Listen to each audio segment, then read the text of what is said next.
Yeah. But there was another SEC game that had huge implications behind it. Georgia versus Alabama. And I watched this game. At the initial airing, I watched the first half. I went to sleep on the second. I didn't think it was. I didn't think a game was going to be played in the second with how things that went. Went back and rewatched it. Saw what Georgia was able to do. And this is what I'll say, and I'll open the floor to everyone else. Georgia has a lot more questions than I thought they were going to have coming into the year.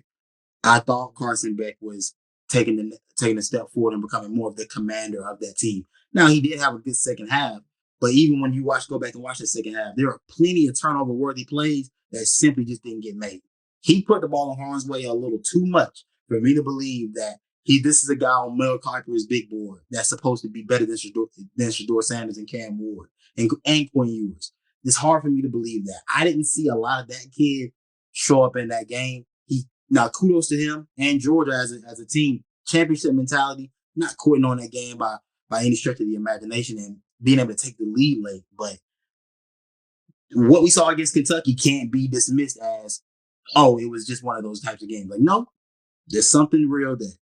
And you do have some problems with being able to create offense with no Ladd McConkey and Brock Bowers. And none of the receivers to this point have stepped up and shown that they can be the bona fide number one, which we've known Georgia hasn't had since truly AJ Green, if we're being quite honest.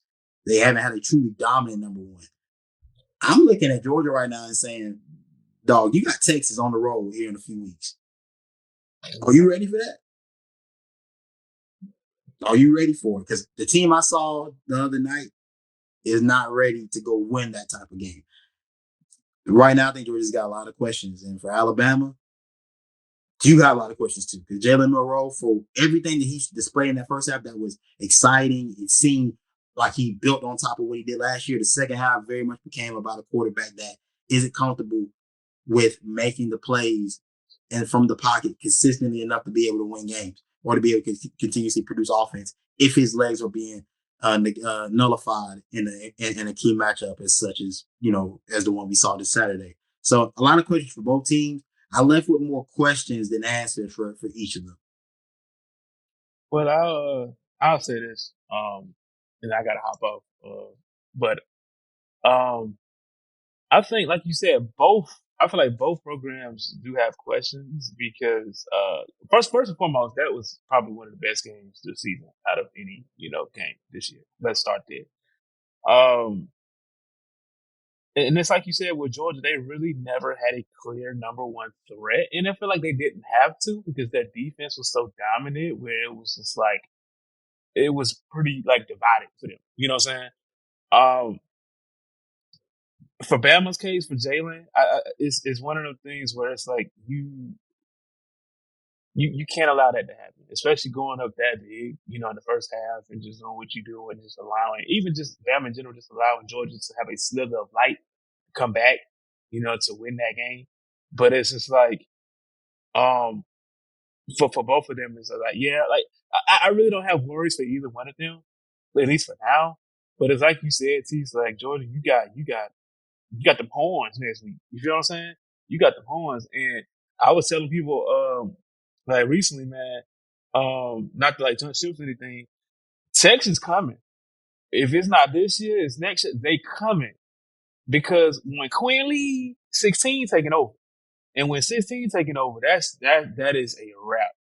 And it's like if you are like the cutthroat, solidified number one team, number two teams in the SEC, maybe even the country, you have to show some type of concern because there's a third team that's coming to y'all, and they like, yo, we about to be the hunted. We ain't hunting no more. Y'all gonna have to hunt on us because they got a backup that's ready to take y'all out. So overall, for me, man, like I'm not really like too concerned right now, at least for both of them. But you got to look over your shoulder. For both of them, you got to look over your shoulder, man, because now people are talking. The rain is the window is still there, but it's slowly being forced closed by them boys in Texas. You know what I'm saying? And one more thing before I hop off, shout out to Ryan Williams, man. Shout out to the 17-year-old man, like for getting the game winner, bro. Hey, listen, that boy is legit. That is a kid. That is a kid, and we ain't really trying to like make nobody look bad, no DBs and nothing like that. That is a kid. You feel what I'm saying? That man had 155. I think he had 6 receptions in a tutty, game winner. That is a kid. And he, mind you, as a junior, he's going to be 19. Still a kid. You know what I'm saying? So I feel like now Bama has low key, they have a generational talent, at least in my eyes, at that receiving core. You know, I think he's going to be there. And Jalen got his guy. You know what I'm saying? I don't know if y'all seen the meme. It was like 2 + 4 = 6, and it's both of them. That's kind of hot. You know what I'm saying? But you know, overall good game. You know, shout out to them boys. Shout out to Ryan Williams, man. But like you said, bro, like it's questions for all of them. It's questions for both of them. Yeah, You on mute? man. Yeah.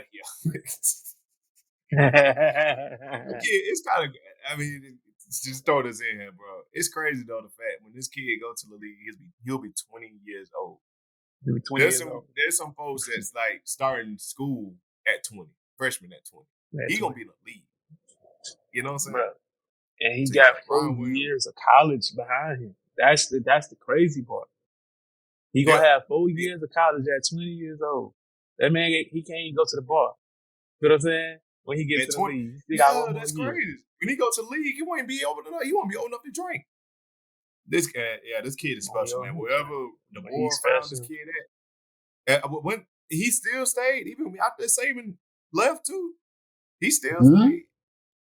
And the thing is, though, like for me, that I'm realizing, Bama ain't even using him to his full potential yet. He making plays now, but just imagine as he gets in sophomore and junior year, bro, he gonna be a monster. He gonna be a monster. I seen his high school highlights. That man is crazy, but like they haven't even like he ain't even touched the surface yet.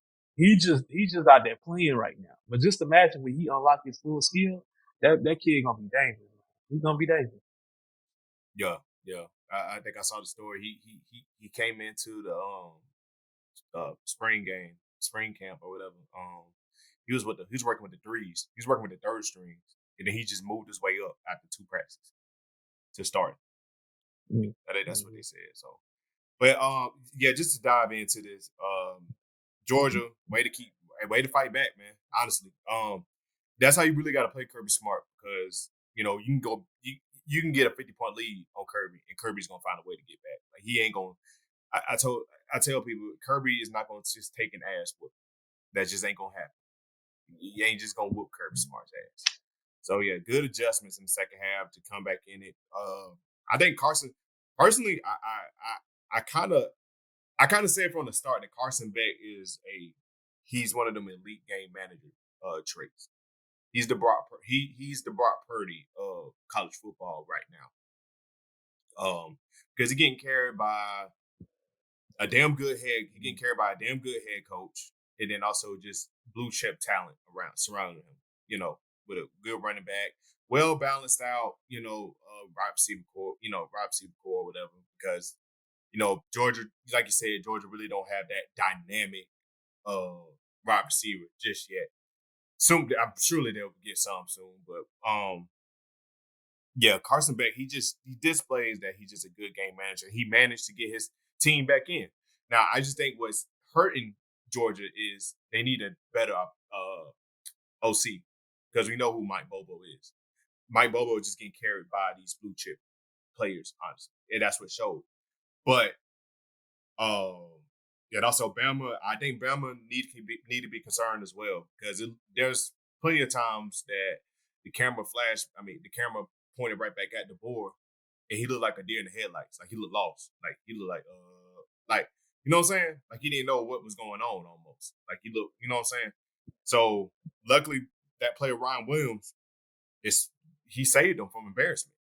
Cause they literally choked a 30-7 lead. That would have been embarrassing. Yeah. That's embarrassing. That's not the Bama way. I don't recall Saban choking a lead like that. Saban went for the kill. Oh, you know he was up there coaching. You already know he was up there in that booth coaching, man. He was on that thing, on that podium. You can't tell me he wasn't. RP the Beam. It kind of remind me of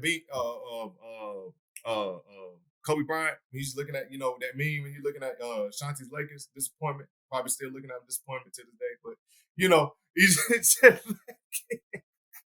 Coach Saban just looked at them so disappointed.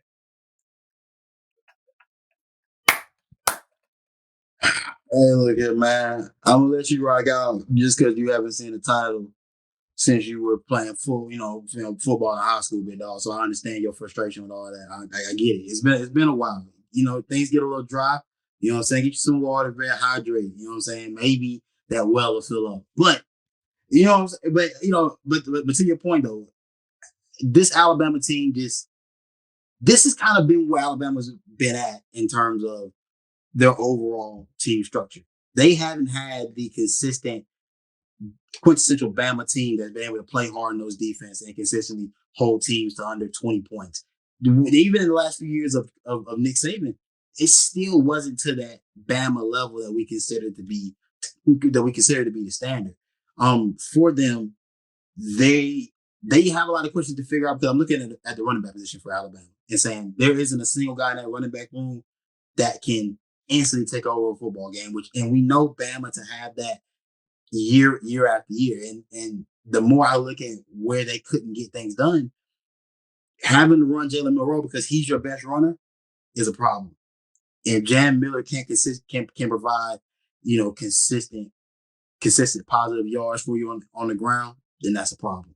Overall, the defense, I like what the secondary did for the majority of that game, considering that they made a lot of plays on the ball, had a chance to get even more interceptions than what they even had. Yeah, they're supposed to have at least about 3 picks. I ain't gonna lie. At least, I mean, I saw Carson Beck put the ball in harm's way a good bit, so I give credit to them for that. But I still look at the fact that you couldn't get to Carson Beck enough in that second half, and that they were able to scheme things open for you. There are questions to be asked about Bama. But more so, I'm looking at Georgia and saying like, hey, bro, like, luckily you're in the 12-team format, so this loss doesn't kill you. It's how do you respond from there? After Texas, you only have Tennessee as a true, threat as an opponent. They'll be fine. I'm looking at Alabama. How do you respond now? I mean, you got the big win that'll etch you in stone, but can you continuously improve this team in order to take that step and win the championship? And I think these are all valid questions. Mind you, these are two of the teams that I think will be competing for a national title, even when it's all said and done, because I still don't see any teams outside of the top, the creme de la creme, that can truly give either these teams any real issues. But it's pretty much